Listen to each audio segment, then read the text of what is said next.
اور کوثر اس وقت میرے ساتھ فٹ جا رہی ہے، لیکن میرا خیال ہے کہ جب سارے نوٹس فوٹو اسٹیٹ کر کے میں اسے دے دوں گا تو پھر وہ جمال کی طرف مائل ہو جائے گی۔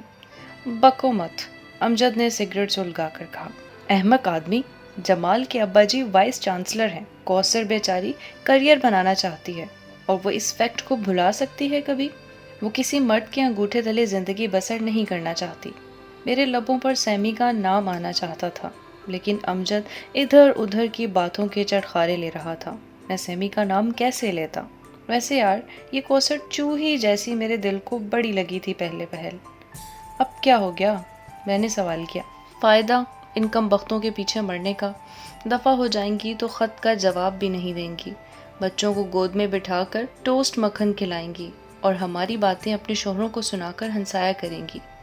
میں نے پھر سیمی کے متعلق پوچھنا چاہا لیکن چپ رہا۔ اینجلا بھی اچھی ہے اگر وہ کب ڈال کر نہ چلے، ہے نا؟ امجد نے کہا۔ شرماتی ہے، میں نے جواب دیا۔ لمبے قد کی لڑکیوں کو بیماری ہوتی ہے کب کی۔ شرماتی نہیں ہے، کمپلیکس کا شکار ہے۔ کب کی وجہ یہی ہے، مانو نہ مانو۔ میں نے ذہن میں اینجلا کے کمپلیکس کو لانے کی کوشش کی، لیکن میرے ذہن میں سیمی اس قدر طاری تھی کہ میرے ذہن میں اینجلا کا خیال آ ہی نہ سکا۔ کیا کھیتوں میں کام کرنے والی لڑکیاں اچھی لگتی ہیں؟ توبہ کرو، وہ تو پینڈو لگتی ہیں، پینڈو۔ ہمیں تو اطالوی تصویروں کی لڑکیاں پسند ہیں۔ وہ عورتیں تھیں، عورتوں کا زمانہ گزر گیا۔ سیمی جیسی لڑکیاں؟ امجد نے بالآخر اس کا نام لے ہی لیا۔ بالکل ویسی، جس کی ہاتھوں کی نسیں ابھری ہوں، گالوں کی ہڈی اوپر کو اٹھی ہوئی دکھائی دے۔ لعنت بھیجو، میں تو انہیں اشتہاروں میں برداشت نہیں کر سکتا، زندگی میں کیا پسند کروں گا؟ اس لیے کہ تم پینڈو ہو، تمہارا بیک گراؤنڈ دیہاتی ہے۔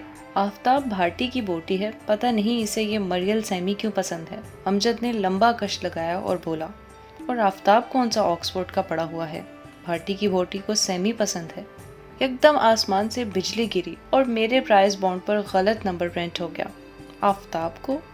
اچھا، اب بننے کی کوشش مت کرو، تم اس کے روم میٹ ہو، تم کو پتہ ہوگا۔ وہ مجھ سے ذرا بھی فری نہیں ہے۔ بابا، ان کا عشق تو آخری مرحلے میں داخل ہو گیا ہے۔ کیا مطلب؟ میں نے اپنے حسد کو چھپاتے ہوئے کہا۔ اتنی جلدی کیسے؟ یار، آفتاب تو سیمی کو اپنی ماں سے ملانے بھی لے گیا تھا، لیکن غالباً کشمیرن بڈھی نے پسند نہیں کیا سیمی کو۔ میں بھی اس کی جگہ ہوتا تو ناپسند کرتا۔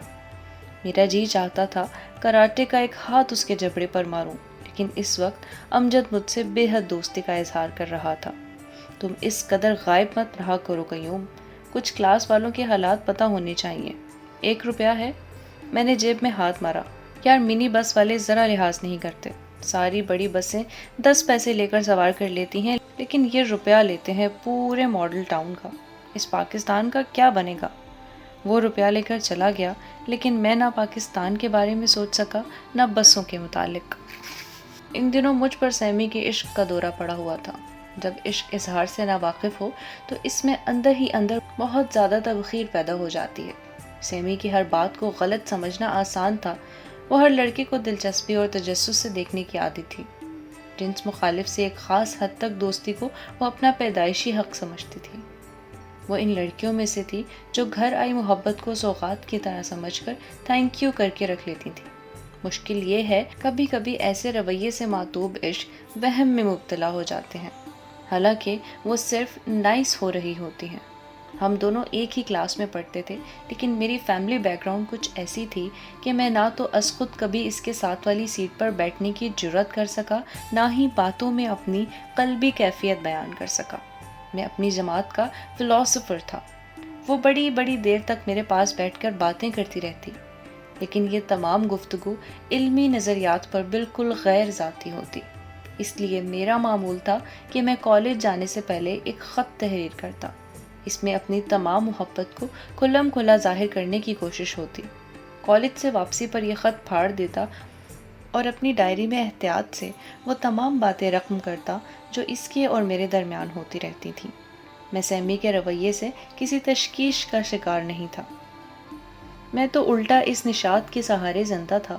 جو کچھ مجھے کہنا ہے، سیمی کا خاموش رویہ اس پر ساتھ ہے۔ امجد کے جانے کے بعد مجھے سمجھ نہیں آ رہی تھی کہ پچھلے تمام وقفے کو کس کھاتے میں ڈالوں۔ کرسمس کی چھٹیوں میں صرف چند دن تھے۔ میں ان چھٹیوں سے ویسے ہی خوف زدہ تھا کہ اس خوف میں یوں اضافہ ہوا۔ امجد کے جانے کے بعد سیمی آ گئی۔ ہم دونوں دیر تک کیفیٹیریا میں بیٹھے رہے۔ وہ کچھ کہنا چاہتی تھی، میں بھی کچھ کہنا چاہتا تھا، لیکن ہم ادھر ادھر کی باتیں کرتے چلے گئے اور کوئی بھی اندر کی بات نہ کر سکا۔ امجد کی باتیں سن کر اب مجھے سمجھ آ گئی کہ دراصل وہ کیا کہنا چاہتی تھی۔ جب ہم اٹھنے والے تھے تو وہ بولی، میں پڑھائی چھوڑ دینا چاہتی ہوں قیوم۔ ہیں؟ یہ کیا عقل ہے؟ بس مجھے دلچسپی نہیں رہی۔ فائنل میں وقت کون سا رہ گیا ہے۔ وہ آج ملک شیک کے ساتھ آلو کے چپس نہیں کھا رہی تھی، حالانکہ یہ دونوں چیزیں وہ ہمیشہ اکٹھی کھاتی تھی۔ میں سوشیولوجی کے قابل نہیں ہوں، نہ سوشیولوجی میرے قابل ہے۔ ایک جھوٹا سبجیکٹ ہے۔ اچھا منہ بند کرو۔ میں سوچتی ہوں اگر میں پنڈی چلے جاؤں تو وہاں جا کر کیا کرو گی؟ صاف ستھرا شہر ہے، وہاں کوئی جاب مل جائے گی۔ میں اب ہاسٹل لائف سے بور ہو گئی ہوں۔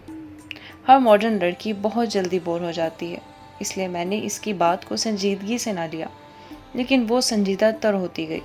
قیوم، میں تمہیں ایک بات بتاؤں، جب کوئی آدمی ناکام ہو جاتا ہے تو پھر وہ اپنے آپ کو انالائز کرتے کرتے فلاسفر بن جاتا ہے۔ میں بھی اپنے پرائے کا فرق بھول گئی ہوں۔ کبھی کبھی لگتا ہے اگر میں ہاسٹل چھوڑ کر اپنے گھر جا کر کال بیل بجاؤں تو گھر والے مجھے ایسے ملیں گے جیسے اپنے ہوں۔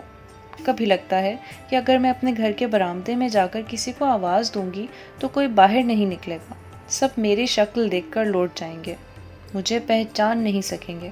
کیا میں فرسٹریٹڈ ہوں قیوم؟ کون کہتا ہے؟ میں نے محبت سے سوال کیا۔ کوثر کہہ رہی تھی کہ میں بہت زیادہ فرسٹریٹڈ ہوں۔ میں نے اسے پیار سے دیکھ کر کہا، جب تمہارا گھر یہاں ہے لاہور میں تو تم ہاسٹل میں کیوں رہتی ہو سیمی؟ اس نے ملک شیک کی نلکی 2 حصوں میں توڑ کر میز پر پھینکی، پھر لمبی آہ بھری اور بولی، وہ گھر میرے خرچ کا بوجھ تو اٹھا سکتا ہے، میرا بوجھ نہیں اٹھا سکتا۔ کیا مطلب؟ اوہو، زیادہ سوال مت کیا کرو، بڑے پینڈو لگتے ہو۔ میں کسی تجسس کے زیر اثر تو نہیں پوچھتا سیمی۔ میں نے اپنا ہاتھ اس کے ہاتھ پر رکھ دیا۔ میں جانتی ہوں تمہارا دل بہت ہمدرد ہے۔ کبھی کبھی مجھے لگتا ہے جیسے تم میری زندگی میں بڑا اہم رول ادا کرو گے۔ پتہ نہیں کیوں مجھے فیلنگز ہیں اس قسم کی۔ تم مجھے بچاؤ گے کبھی نہ کبھی کسی آفت سے۔ یہ لمحہ اظہار محبت کا تھا، لیکن وہ اس جملے کے باوجود بہت تھکی ہوئی اور پریشان نظر آ رہی تھی۔ میں خاموش رہا۔ کل رات میں نے خواب دیکھا ہم دونوں ہوائی جہاز سے سفر کر رہے ہیں۔ اچانک ہوائی جہاز کریش ہو گیا، کچھ باقی نہیں بچا، نہ جہاز نہ ہم دونوں کا۔ اچھا خواب ہے، اگر کچھ بچ جاتا تو برا خواب ہوتا۔ وہ چپ ہو گئی، پھر اس نے اپنے کینوس کے تھیلے میں ہاتھ مارا۔ قیوم، مجھے ایک پیکٹ لے دو چوئنگم کا۔ خوش قسمتی سے میرے پاس پیسے تھے، میں نے اسے چوئنگم خرید دی۔ اس روز وہ بہت قریب ہو کر دور دور تھی، جیسے پتنگ کی ڈوری ہاتھ میں ہو اور تکل دور دور ڈول رہی ہو۔ تم سوشیولوجی کے اسٹوڈنٹ ہو قیوم، کبھی تم نے سوچا کہ پاکستان کی اصل بد نصیبی کیا ہے؟ ایسے وقت میں یہ سوال بہت عجیب تھا، لیکن وہ اس طرح باتیں کرنے کی عادی تھی۔ یکدم بہت جذباتی ہو کر وہ بات موڑنے کی غرض سے بہت ہی معروضی بن جاتی۔ دراصل پاکستان کی سب سے بڑی ٹریجڈی وہ جنریشن ہے جنہوں نے پاکستان بنایا ایک آئیڈیل کی خاطر، اور اب وہ خود نظریہ پاکستان تلاش کر رہے ہیں، بیچارے، تاکہ ہم کو سمجھا سکیں کہ پاکستان کیوں بنا ہے۔ بیچارے لوگ، ہمارے پاس تو پاکستان ہے، ہم نظریہ پاکستان کو کیا کریں گے؟ اب ہم دونوں خالص طالب علموں کی طرح دیر تک پاکستان، نظریہ پاکستان، موجودہ پود اور پچھلی نسل پر باتیں کرنے لگے۔ ابھی کچھ دیر پہلے وہ بے جان تھی، اس نے اپنی ٹانگیں سامنے میز پر رکھی ہوئی تھی۔ اس نے گلابی چشمے کو کینوس کے بیگ پر لاپرواہی سے ڈال چھوڑا تھا۔ اب وہ گردن آگے کیے دونوں ہاتھوں کے اشاروں سے بات کر رہی تھی۔ وہ ایسی تار کی طرح زندہ تھی جس میں سے کرنٹ گزر رہا ہو۔ یار قیوم، پاکستان صرف 2 نسل کی کارگزاری ہی تو ہے کہ پچھلے 25 سال جس میں ہمارے ماں باپ بوڑھے ہوئے اور ہم جوان، یہ وقفہ، یہ ایک کڑاہے میں گزرا ہے۔ سب نے اتنا کچھ ڈالا ہے، ہماری جنریشن نے، ہمارے ماں باپ نے، اور آج تک نہ کچھ میٹھا پکا ہے نہ نمکین، ہے نا؟ میرا سوال وہی ہے سیمی، تم گھر کیوں نہیں چلی جاتی؟ تم سوشیولوجی کے طالب علم ہو کر میری بات میں دلچسپی نہیں لے رہے۔ لعنت! لے رہا ہوں۔ غور کرو، سوچو ذرا، تجزیہ کرو ساری سچویشن کا۔ پاکستان کا جو امیر طبقہ ہے وہ 47 میں جوان تھا اور غریب گھرانوں سے تعلق رکھتا تھا۔ اس نے ادھر آ کر یعنی ادھر پاکستان میں مائیگریٹ کرنے کے بعد سوسائٹی کے ہر خلا کو پر کیا، چونکہ ہندو سے مقابلہ نہ تھا، اس لیے یہ طبقہ ایمبیشیس طبقہ بہت آگے نکل گیا۔ اس نے قیوم ذرا غور سے سوچو، اس طبقے نے افسر شاہی کی وہ روایتیں اپنائیں جو انگریز کی تھیں۔ اس نے وہ تجارت پیشہ کیا جو آج بزنس میگنیٹس ہیں۔ اس نے ان بینکروں کو جنم دیا جنہوں نے سارے ملک کو نوٹ زدہ کر دیا۔ اس طبقے سے وہ پروفیسر اٹھے جنہیں تعلیم سے زیادہ گریڈوں کی فکر تھی۔ وہ ڈاکٹر سامنے آئے جو بیرونی ممالک میں اس لیے عمریں گزارتے ہیں کہ وہاں پیسہ زیادہ ہے۔ اس طبقے ہی سے وہ دانشور پیدا ہوئے جن کو اپنی کنوکشن نہیں، ان کی سوچ چاہے سرخ چین سے آئے یا سرمایہ دارانہ نظام سے، ان کی اپنی نہیں ہوتی۔ گریڈ میں مبتلا یہ لوگ ہمیں ایک ہی میراث دے سکتے ہیں: کنفلکٹ، اندر کا تضاد، حالات کا تضاد، شخصیتوں کا تضاد۔ تم کیوں چاہتے ہو کہ میں واپس اس گھر میں چلی جاؤں جہاں سے اور کچھ نہیں مل سکتا تضاد کے سوائے؟ وہ آخر تمہارے ماں باپ ہیں۔ جانے دو قیوم، تم کو ایسے ماں باپ سے پالا نہیں پڑا، تم کو پتہ نہیں ایمبیشس لوگ کیسے ہوتے ہیں۔ پھر بھی کیا؟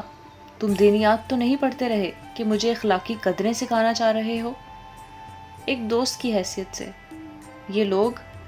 یہ پاکستان بنانے والے میرے ماں باپ جب ادھر آئے پاک سرزمین پر تو یہاں آ کر ان لوگوں نے جفا کش محنتی بیویاں بیاہیں، نیا ملک بسانے کے لیے، اپنے آپ کو مضبوط بنانے کے لیے۔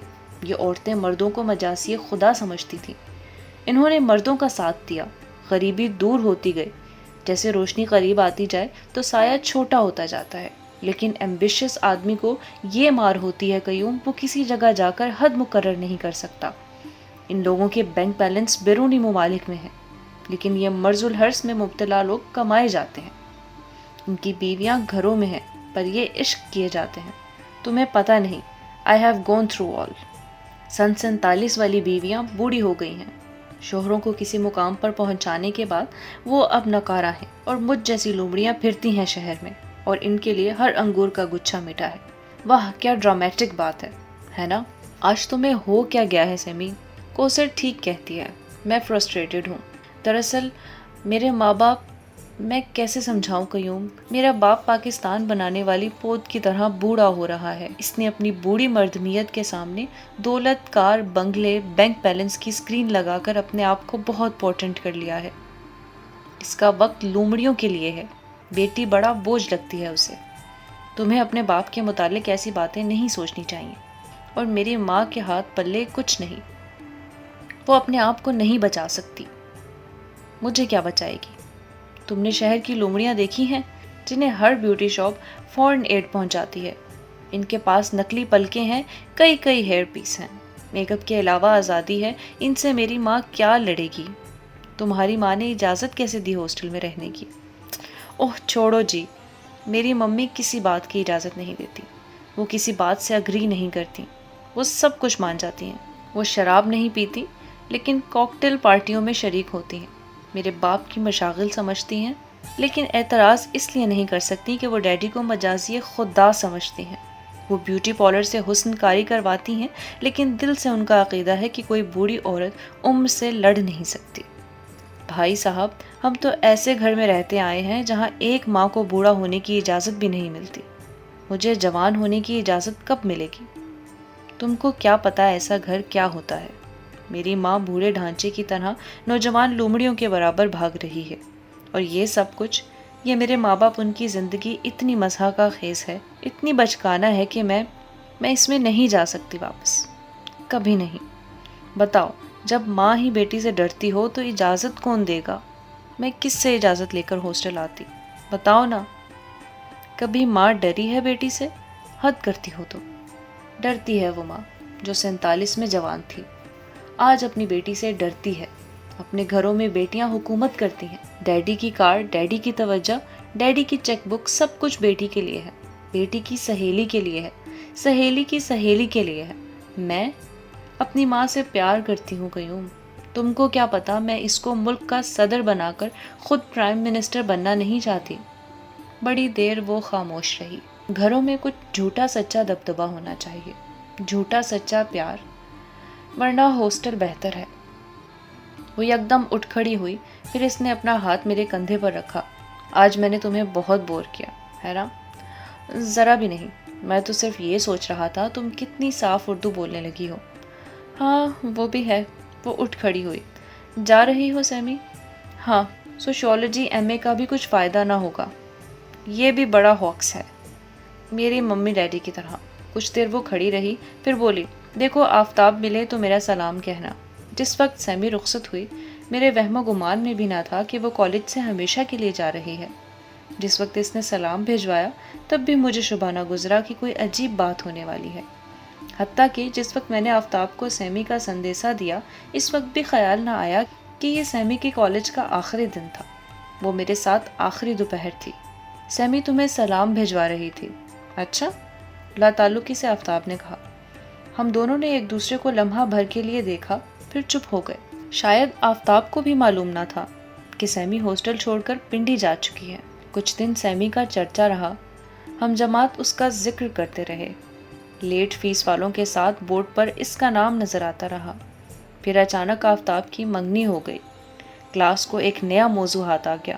یہ منگنی اس لیے انوکھا ٹاپک تھا کیونکہ اب تک سیمی آفتاب کا سکینڈل عام ہو چکا تھا۔ لڑکیاں آفتاب کی غیر موجودگی میں اس عشق کی بڑی تفصیلات باہم پہنچاتی تھیں، لیکن آفتاب کے سامنے سب سیمی کا نام لینے سے گریز کرتے تھے۔ فائنل امتحان سے ٹھیک 1 ماہ پہلے آفتاب نے بھی ہاسٹل چھوڑ دیا۔ پھر ایک دن وہ اپنی شادی کے کارڈ بانٹنے آیا اور مستقل غائب ہو گیا۔ امتحانوں کی وجہ سے بہت دن تک ہم اسے بھی یاد نہ کر سکے۔